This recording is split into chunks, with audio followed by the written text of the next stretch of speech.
Halo, jumpa lagi dengan saya Asafio di channel yang khusus membahas tentang ilmu pengetahuan sosial. Pada kesempatan kali ini saya ingin membahas tentang perlawanan kaum Padri di Sumatera Barat atau di Minangkabau. Apa yang kalian tahu tentang Sumatera Barat? Tentang tanah Minang?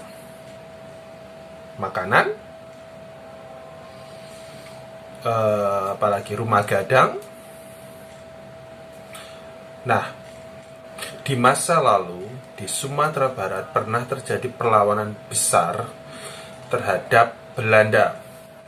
Apa yang menjadi latar belakang dari perlawanan kaum Padri atau orang-orang Minang terhadap VOC ini? Yang menjadi latar belakangnya itu adalah adanya pertentangan antara kaum adat dengan kaum Padri. Apa sih kaum adat itu dan apa kaum Padri? Kaum adat adalah orang-orang yang sudah beragama Islam di Minangkabau, tetapi mereka masih menjalankan tradisi atau budaya yang itu bertentangan dengan budaya Islam. Sementara kaum Padri itulah orang-orang yang ingin memurnikan ajaran agama Islam sesuai dengan Al-Quran. Itu seperti itu. Di akhir abad 18, datanglah seorang ulama yang bernama Tuanku Kota Tua. Tuanku Kota Tua ini dia berupaya untuk melakukan pembaharuan dalam Islam yang sesuai dengan Al-Quran dan Sunnah Nabi tadi. Kemudian di tahun 1803 datanglah 3 ulama yang baru pulang dari haji, yaitu Haji Miskin, Haji Sumanik, dan Haji Piabang, yang untuk melanjutkan gerakan pemurnian yang sudah dilakukan oleh Tuanku Kota Tua tadi. Biasanya kaum Padri itu mereka menggunakan pakaian berwarna putih, sementara kaum adat berwarna hitam. Pada zaman dulu sebutannya bukan kaum Padri dan kaum adat, tapi golongan hitam dan golongan putih. Yang menggunakan istilah kaum Padri itu adalah pihak kolonial sendiri, karena Padri itu ada beberapa referensi sih, tapi ada referensi yang mengatakan bahwa Padri itu berkaitan dengan pendeta atau kayak seorang yang religius seperti itu. Nah, contoh kebiasaan-kebiasaan yang ditentang oleh kaum Padri ini seperti apa? Misal nih, berjudi, kemudian menyabung ayam, kemudian juga minum-minuman keras. Hal ini tuh bertentangan dengan agama Islam. Kemudian di tahun 1821, seorang residen Minangkabau, yang memimpin wilayah Minangkabau, perwakilan dari pihak kolonial yang bernama James Dupuy, itu mengadakan perjanjian dengan tokoh adat yang bernama Tuanku Soroaso dan 14 penghulu. Nah, isi dari perjanjiannya itu apa? Misalnya ada beberapa daerah yang akan diduduki Belanda, misalnya Simawang, dan tempat-tempat yang diduduki oleh Belanda tadi itu ditempatkan serdadu Belanda. Misalnya di Simawang tadi ada 100 serdadu dan juga penempatan meriam. Cuma masalahnya penempatan pasukan Belanda di tempat-tempat yang dikuasai tadi atau dari hasil perjanjian tadi itu ditentang oleh kaum Padri, sehingga akhirnya meletuslah Perang Padri. Perang Padri ini terbagi menjadi 3 fase. Fase yang pertama terjadi dari tahun 1821 sampai 1825. Kurang lebih pasukan dari Tuanku Pasaman atau golongan dari kaum Padri memiliki kekuatan 20.000 pasukan. Sementara kaum adat yang didukung oleh VOC itu kurang lebih ada 200 orang Eropa plus 10.000 pasukan pribumi. Otomatis yang dimaksud pribumi itu adalah termasuk di dalamnya kaum adat itu sendiri. Kemudian Di tahun 1822, kaum Padri berhasil mengusir Belanda dari beberapa wilayah. Misalnya ada Sungai Puar, Guguk Sigandang, dan juga Tanjung Alam. Di tahun 1823, kaum Padri juga berhasil mengalahkan Belanda di daerah Kapau. Pusat dari pemerintahan kaum Padri ini ada di Bonjol dengan pemimpin yang bernama Peto Syarif. Peto Syarif ini akhirnya dikenal sebagai Tuanku Imam Bonjol. Di tahun 1824 akhirnya terjadi perundingan damai yang dilakukan oleh kaum Padri dengan kaum adat plus Belanda. Nah, perundingan damai yang dilakukan di wilayah Alahan ini, di wilayah Alahan Panjang, diberi nama dengan Perjanjian Masang. Jadi perjanjian damai. Cuma perjanjian damai ini itu dipakai oleh Belanda justru untuk menduduki berbagai wilayah yang lain. Belanda juga berusaha untuk memaksa Tuanku Mensiangan dari kota Lawas untuk melakukan perundingan. Namun ditolak oleh Tuanku Mensiangan, sehingga dia terus melakukan perlawanan, dan akhirnya pihak Belanda ini dia menyerang atau menyerbu benteng pertahanan dari Tuanku Mensiangan itu tadi, dan akhirnya dia ditangkap. Penangkapan dari Tuanku Mensiangan ini semakin membuat marah kaum Padri, sehingga akhirnya kaum Padri sepakat untuk membatalkan perjanjian damai tadi atau perjanjian Masang tadi. Nah, di fase yang kedua itu terjadi dari tahun 1825 sampai 1830. Pada masa ini terjadilah perang besar di Jawa, yaitu Perang Diponegoro. Perang Diponegoro ini benar-benar menyulitkan Belanda, sehingga semua kekuatan, semua logistik apapun itu difokuskan hanya untuk perang melawan Diponegoro. Bagaimana dengan di Sumatera Barat?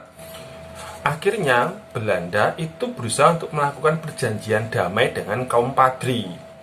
Belanda meminta bantuan saudagar keturunan Arab yang bernama Sulaiman Al-Jufri. Ya, kita tahu lah kalau diajak damai nggak bisa, mungkin dengan perantaraan yang pro dengan Belanda, dia mendukung, apalagi dia orang Arab misalnya.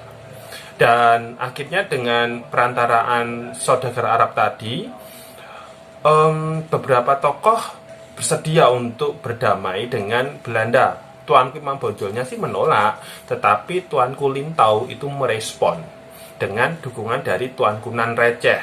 Intinya beberapa tokoh utama dari kaum Padri ini bersedia untuk berdamai, sehingga akhirnya dibuatlah perjanjian Padang pada tanggal 15 November 1825. Apa isi dari perjanjian Padang ini? 1. Belanda mengakui kekuasaan Padri di Batu Sangkar, Soroaso, Padang Guguk Sigandang, kemudian juga wilayah Agam, Bukit Tinggi, serta menjamin pelaksanaan sistem agama di daerahnya. Kemudian yang kedua adalah kedua belah pihak tidak akan saling menyerang. Jadi dari perjanjian damai. Dan yang ketiga, kedua belah pihak akan melindungi para pedagang dan orang-orang yang sedang melakukan perjalanan. Yang terakhir, secara bertahap Belanda akan melarang praktik adu ayam. Ingat, adu ayam ini kan bertentangan dengan ajaran agama Islam. Jadi kalau ini bisa dihilangkan, itu kan bisa mengambil hati dari kaum Padri sendiri. Fase dari yang kedua ini disebut juga dengan fase peredaan, karena memang orang-orang Belanda ini fokusnya perang melawan Diponegoro, bukan dengan di Sumatera Barat. Baru kemudian masuk ke fase ketiga, yaitu terjadi tahun 1830 sampai 1837. Kalau sebelumnya kaum Padri itu selalu kontra dengan kaum adat, Akhirnya kaum adat itu mereka bersimpati terhadap kaum Padri, dan mereka akhirnya mendukung perjuangan kaum Padri untuk menyerang pos tentara Belanda dan juga untuk memutus sarana komunikasi di antara benteng-benteng Belanda di kawasan Tanjung Alam dan Bukit Tinggi. Penyerangan dari berbagai benteng pertahanan Belanda tadi itu dijadikan Belanda untuk menyerang balik atau menyerang Kota Tua. Kota Tua yang dipimpin oleh tokohnya yang bernama, maksudnya tokoh yang memimpin penyerangan Belanda ini namanya Gilavari. Nah, kemudian Gilavari ini berhasil menduduki kawasan Batang Gadis. Batang Gadis ini memiliki posisi yang sangat strategis sekali. Dan akhirnya Gilavari ini itu digantikan tokoh yang namanya Eliot. Eliot ini mendapatkan tugas khusus dari Gubernur Jenderal saat itu yang bernama Van de Bosch untuk menyerang besar-besaran kaum Padri. Akhirnya Eliot berhasil menguasai beberapa wilayah, mulai dari kawasan Manggung, Naras, Batipuh, dan Benteng Marapalam. Penguasaan Benteng Marapalam ini juga terjadi karena ada tokoh Padri yang berkhianat.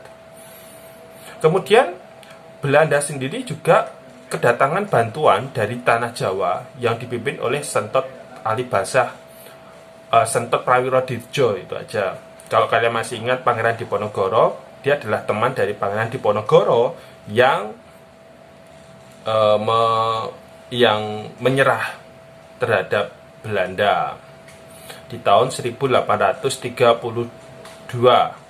Di tahun 1833, serangan yang dilakukan oleh pihak Belanda itu semakin besar atau semakin masif di banyak wilayah, mulai dari wilayah Banduampu, Kamang, Guguk Sigandang, Tanjung Alam, Sungai Puar, Candung, dan beberapa nagari juga di Agam. Selain menggunakan tenaga militer, Belanda ini juga menerapkan strategi diplomasi yang disebut dengan strategi winning the heart. Apa sih strategi winning the heart ini? Jadi Van der Bosch selaku Gubernur Jenderal Belanda, dia membuat strategi winning the heart yang berisi beberapa poin. Yang pertama, pajak pasar dan berbagai jenis pajak yang ada di Sumatera Barat itu mulai dihapus. Kemudian yang kedua, para penghulu yang kehilangan penghasilan akibat penghapusan pajak tadi itu diberi gaji. Berapa gajinya? Itu antara 25 hingga 30 gulden. Kemudian yang ketiga, para kuli yang bekerja untuk Belanda itu diberi gaji dengan besarnya 50 sen per hari. Nah, jadi diharapkan dengan cara seperti ini, oh pajaknya dikurangi, oh ini para penghulunya dikasih gaji, oh ini para kuli-kuli yang bekerja untuk pemerintahan Belanda dikasih gaji, otomatis kan orang jadi sungkan. Harapannya seperti itu. Eliot artinya digantikan oleh tokoh lain di Sumatera Barat itu, di Minangkabau, yang bernama Francis dan Francis ini akhirnya atau Belanda membuat kesepakatan dengan kaum Padri bahwa mereka tidak akan mencampuri urusan pemerintahan tradisional di Minangkabau. Selain itu, Belanda akhirnya mengeluarkan suatu plakat panjang atau perjanjian plakat panjang yang isinya tidak akan ada lagi peperangan antara kaum Padri dengan orang-orang Belanda. Akhirnya karena ada perjanjian plakat panjang ini, orang kan tertarik tuh. Beberapa tokoh Padrinya akhirnya ya sudah, kita berdamai aja dengan Belanda daripada kita perang, toh mereka juga tidak akan ngurusi urusan internal pemerintahan di Minangkabau. Istilahnya kan kita nggak akan rugi, pajak-pajak juga mereka kurangi, logikanya seperti itu. Dan dari semua tokoh Padri ini, akhirnya yang tersisa yang masih getol untuk menentang Belanda itu hanya Tuanku Imam Bonjol saja. Sehingga akhirnya di tahun 1834 Belanda itu melakukan penyerangan ke Bonjol. dengan memblokade jalan-jalan yang menuju ke Bonjol. Dan di tahun 1835 bulan Juni akhirnya dilakukan penyerangan besar-besaran ke benteng Bonjol. Tuanku Imam Bonjol itu diajak damai. Oke lah, aku mau damai dengan Belanda, tapi ada syaratnya. Belanda kan tanya akhirnya, apa syaratmu? Tuanku Imam Bonjol bilang, aku pengen supaya rakyatku atau rakyat Bonjol itu jangan dijadikan kerja paksa ya, dan aku tunggu jawabannya. Nah, ternyata Belanda nggak segera ngasih jawaban, malah di tahun 1837 itu serangan ke benteng Bonjol semakin masif, sehingga akhirnya berhasil dikuasai. Tuan Imam Bonjol sendiri akhirnya meloloskan diri dari benteng Bonjol tadi. Di tahun yang sama, 1837, pada tanggal 28 Oktober, akhirnya Tuanku Imam Bonjol itu bersedia untuk menerima ajakan berunding dari residen Francis tadi. Tapi ternyata itu siasat semata. Begitu dia sampai di sana, ternyata dia malah ditangkap. Kemudian dibawa ke Batavia. Setelah itu dia dibuang ke Cianjur. Di tahun 1839 dibuang ke Ambon. Di tahun 1841 dibuang ke Manado sampai dia meninggal di tahun 1864. Jadi